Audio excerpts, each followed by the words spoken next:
नमस्कार, मेरा नाम स्वर्णा है। आप देख रहे हैं SW न्यूज़। एक लंबे समय अंतराल के बाद दिल्ली में 1 सितंबर से 9 से लेकर 12 तक के स्कूल ऑफलाइन मोड में खोले जा चुके हैं।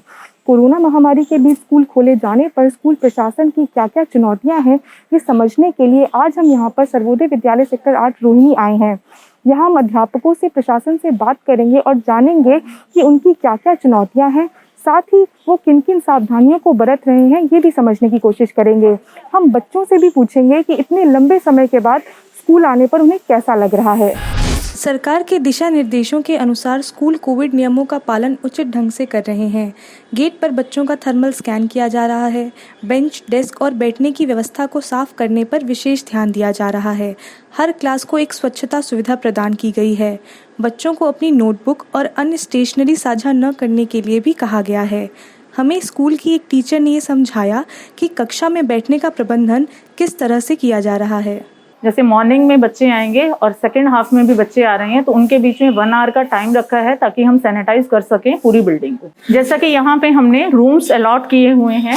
शिफ्टिंग में बच्चे आएंगे। 9th F1 के 1 to 17 स्टूडेंट्स। तो नंबर ऑफ जो बेंचेस हैं हमारे यहाँ 24 हैं, उसमें हमने 17 बच्चों के लिए रखा है।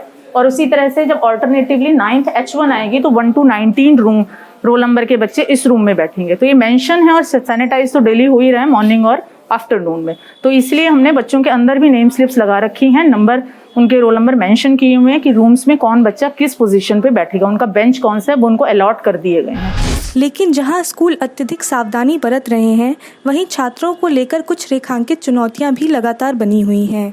1.5 साल से छात्र ऑनलाइन मोड में पढ़ रहे थे, लेकिन अब भौतिक कक्षाएं फिर से शुरू होने से स्कूल प्रशासन और छात्रों दोनों को ही कुछ चुनौतियों का सामना करना पड़ रहा है।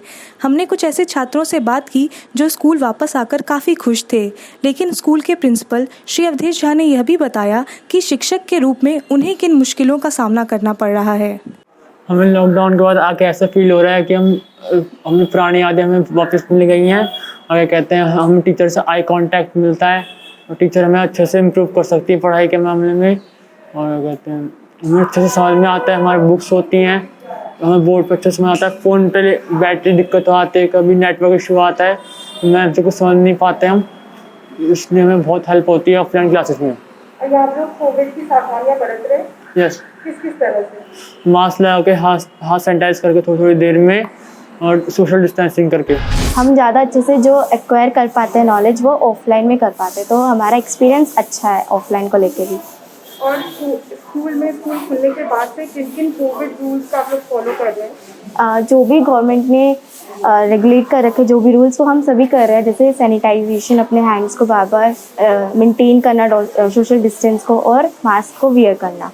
और लंच वगैरह के टाइम पे आप लोग सब लोग साथ में लंच वगैरह करते हैं? नो, हम अपने बेंच पे बैठे रहते हैं। इवन अगर हमें हैंड वॉश करने भी नहीं जाते, हम अपने सैनिटाइजर से ही करते हैं।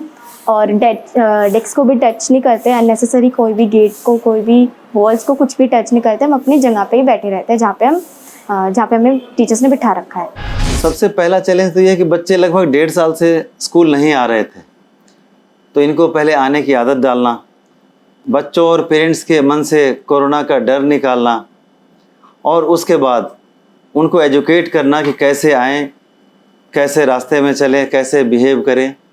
और उसके बाद जो लोकल लेवल पर है, थर्मो स्कैनिंग करना या सैनिटाइज़र से उनके हाथ धुलवाना, साबुन वगैरह बाथरूम में रखना, और हर क्लासरूम में सैनिटाइज़र की बोतल रखना, ये सारे चैलेंजेस हैं। और दूसरा, उनको ये एजुकेट करना कि एक दूसरे से बुक्स एक्सचेंज ना करें, खाने पीने की चीज़ें एक्सचेंज ना करें, और एक दूसरे को टच ना करें, हाथ ना मिलें। बच्चे बहुत दिनों बाद मिले हैं तो एक दूसरे से गले मिलना, हाथ मिलाना चाहते हैं। इन सारी बातों को रोकना भी चैलेंजेस था और है भी। बार बार उनको समझाया जा रहा है, लेकिन फिर भी हाथ तो कभी कभी मिला लेते हैं।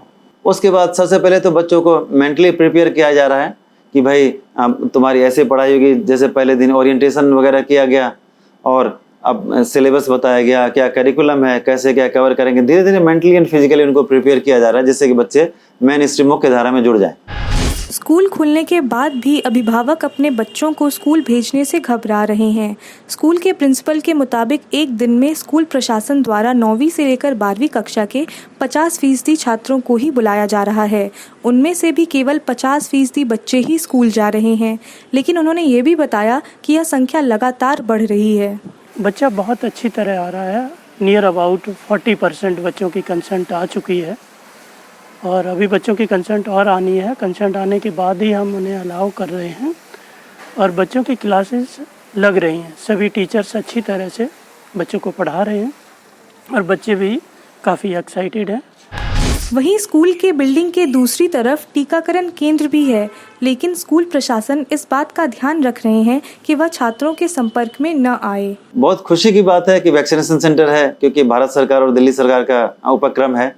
यहाँ पर 2 अलग अलग साइड में बिल्डिंग है। एक जो नई बिल्डिंग है बिल्कुल अलग है और वैक्सीनेशन सेंटर ओल्ड बिल्डिंग में है। दोनों बिल्डिंग से कोई मतलब नहीं है। बच्चे नई बिल्डिंग में जा रहे हैं तो बिल्कुल अलग जा रहे हैं, गेट अलग है, इसलिए दोनों का कोई मिक्सअप होने का सवाल ही नहीं है। कोई खतरा नहीं, कोई दिक्कत नहीं, कोई परेशानी नहीं। स्कूल ने विद्यार्थियों के लिए जागरूक वार्ता भी शुरू किया है, जो छात्रों को एक दूसरे के साथ बंधने और एक दूसरे को अच्छी तरह से जानने में मदद करेगा और स्कूल प्रशासन उसकी मदद से विद्यार्थियों को महामारी के प्रति और जागरूक कर सकेंगे। फिजिकल क्लास शुरू होने से जहां एक तरफ स्कूल, शिक्षक और छात्र खुश हैं, तो दूसरी तरफ बिना टीकाकरण वाले बच्चों की सुरक्षा को लेकर लगातार चिंता बनी हुई है। भारत में अभी तक 12 साल से कम उम्र के बच्चों का टीकाकरण शुरू नहीं हुआ है। ऐसे में दिल्ली में स्कूल खुलना अन्य राज्यों के लिए एक सफल मॉडल बनता है या नहीं, यह हमें आगे आने वाला समय ही बताएगा।